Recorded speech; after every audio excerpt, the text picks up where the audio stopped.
తాజా అంశాన్ని చూస్తున్నాం. వైసీపీ ఎంపీ మిథున్ రెడ్డికి సుప్రీంకోర్టులో చుక్కెదురైంది. మద్యం కేసులో ముందస్తు బెయిల్ ఇచ్చేందుకు న్యాయస్థానం నిరాకరించింది. మరింత సమాచారం మా ప్రతినిధి అరుణ్ అడిగి తెలుసుకుందాం. అరుణ్, మిథున్ రెడ్డి బెయిల్ నిరాకరణకు సంబంధించి వివరాలేంటి? ఈరోజు మిథున్ రెడ్డి దాఖలు చేసినటువంటి పిటిషన్ పై సుప్రీంకోర్టులో జస్టిస్ పర్దివాలా, జస్టిస్ మహాదేవన్లతో కూడిన ధర్మాసనం విచారణ చేపట్టింది.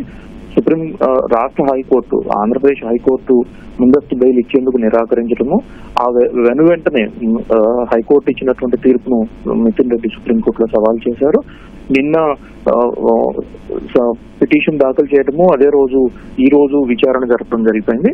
దాంట్లో భాగంగానే తనకు ప్రమేయం లేకపోయినప్పటికీ తనని ఒకేసారి పిలిచారని, ఇన్ని రోజుల నుంచి విచారణ జరుపుతున్నప్పటికీ ఒక్కసారి పిలిచి తనపైన కక్ష సాధింపుగా వ్యవహరిస్తున్నారని, దాంతో పాటుగానే తన ప్రమేయం లేకపోయినప్పటికీ విచారణకు హాజరైనట్లుగా సుప్రీంకోర్టు ఇచ్చినటువంటి ఆదేశాలను పాటించానని, దర్యాప్తుకు పూర్తి స్థాయిలో సహకరిస్తున్నప్పటికీ తనను అరెస్ట్ చేయడానికి సిద్ధమయ్యారు కాబట్టి నేను సుప్రీంకోర్టుకు ఆశ్రయించినట్లుగా మిథున్ రెడ్డి తరపు న్యాయవాది అభిషేక్ సింఘ్వి కోర్టుకు వివరించారు. అయితే కోర్టు ఇంకా ఏమైనా ఉన్నాయా అంటూ మిథున్ రెడ్డి తరపు న్యాయవాదిని ప్రశ్నించింది.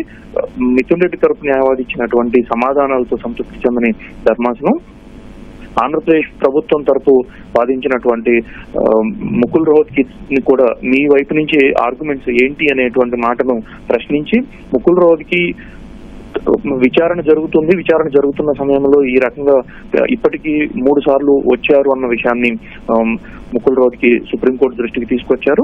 అయితే అరెస్టు చేయకుండానే ఛార్జ్ షీట్ ఎలా దాఖలు చేశారు, ఛార్జ్ షీట్ దాఖలు చేయడానికి మీరు ఏ విధంగా ఉన్నారనేది అర్థమవుతుంది అన్నట్లుగానే సుప్రీంకోర్టు ధర్మాసనం వ్యాఖ్యలు చేసింది. సో అభిషేక్ సింఘ్వి మిథున్ రెడ్డి తరఫున ఇచ్చినటువంటి సమాధానాలతో సంతృప్తి చెందిన ధర్మాసనం పిటిషన్ ను డిస్మిస్ చేసింది.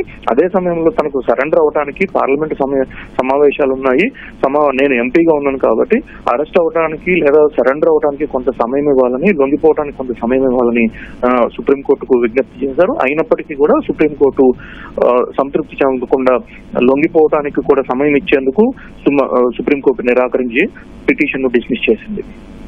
ధన్యవాదాలు అరుణ్.